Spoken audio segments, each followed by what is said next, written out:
Now, unless you've been living under a rock these past few months, you know that all has not been right in the world for quite a while. That's right, Roger Federer has not won a Grand Slam since January 2018. But seriously, COVID-19 has shut down all life as we've known it, and it's no surprise that major sporting enterprises such as the ATP World Tour are pretty greatly affected by it.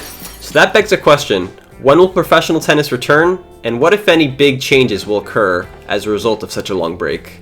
First though, let's recap what's already happened, and what if any big changes I anticipate will occur. The pandemic hit America harder than Roddick hit this ball kid's butt when Indian Wells was cancelled at the very last minute, confusing fans who were already at their hotels and players who were literally on site practicing already. Probably even hurt more for these amateur players who had already had their dreams come true when they qualified for Indian Wells, but were told, nah, maybe next time. I don't know about you guys, but this whole pandemic situation really became real for me once the Indian Wells tournament was cancelled. Like, I knew it was serious beforehand, but once I heard that news, I was like, cancelled? What do you mean cancelled? They can't cancel Indian Wells. Just days later, the Indian Wells cancellation was followed up by an announcement that the Miami Open was cancelled too. Cancelled.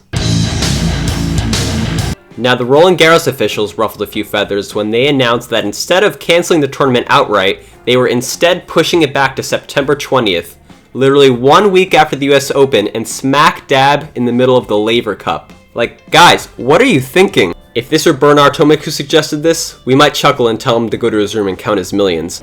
I just count money, that's all I do. I count my millions. But these are literally the people who run the sport. Never mind allowing the players time to adjust from surface to surface. Just give Roger Federer's tournament the middle finger and tell him, hey kid, let the big boys run the show here. But let's be honest with ourselves here. The Laver Cup has proven itself to be one of the best additions to professional tennis, both from a fan's perspective and players alike. This situation will turn into a Mean Girls scenario, where fans and players will abandon the older kid French Open. I'm sorry that people are so jealous of me, but I can't help it that I'm popular. Flock to the Laver Cup. And then maybe... and shove it right up your hairy... Hey, we're in a pandemic. Let's throw the old playbook out the window. On April 1st, 2020, Wimbledon was cancelled outright for the first time since World War II, when center court was literally bombed. At the time, French Open officials were reportedly shocked that Wimbledon also didn't reschedule their tournament to September 2020, as they thought it'd be pretty cool to have every single Grand Slam tournament in 1 month. Kidding. Actually, that might be pretty awesome to see. But no, they made the right decision and made Roland Garros look pretty stupid. Now, when this happened, the ATP used Wimbledon's clout to kind of slide in an additional behind-the-scenes suspension of the tour, canceling all grass court events and others until July 13th.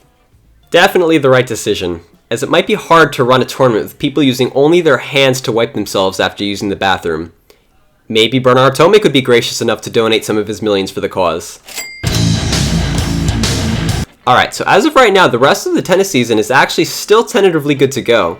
But as we've seen with other high-profile event cancellations, this might not be the case for too long. The sad truth is that until we see an abundant rollout of an effective vaccine, I really don't see how it's possible for us to hold any sort of major sport gatherings in the next few months, or even for the rest of the year for that matter. Pretty much holding the possibility to not just cancel the rest of the 2020 tennis season, but beyond. Now, one effective solution could be to hold sporting events without any spectators, although major players in the sporting world have been pretty reluctant to do this yet.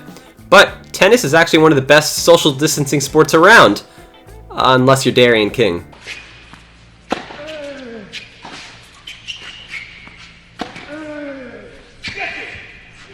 Wow. Oh no. Okay, I think we're done. Alright, so although the near future of our beloved sport is pretty uncertain at this moment, I personally don't believe we'll have to look too far in the future for when live tennis will return. Although considering many will have undoubtedly lacked in their training and fitness, the quality of tennis we're going to see is probably going to be more questionable than Sasha Zverev's second serve. There are a few silver linings on all this though, as the tennis gods have truly looked down upon our golden boy.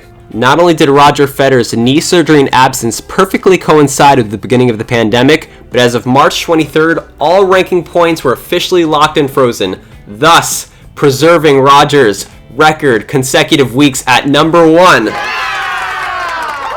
of suspicious, actually. Worst comes to worst, we all die and forget about Wimbledon 2019. Catch you later.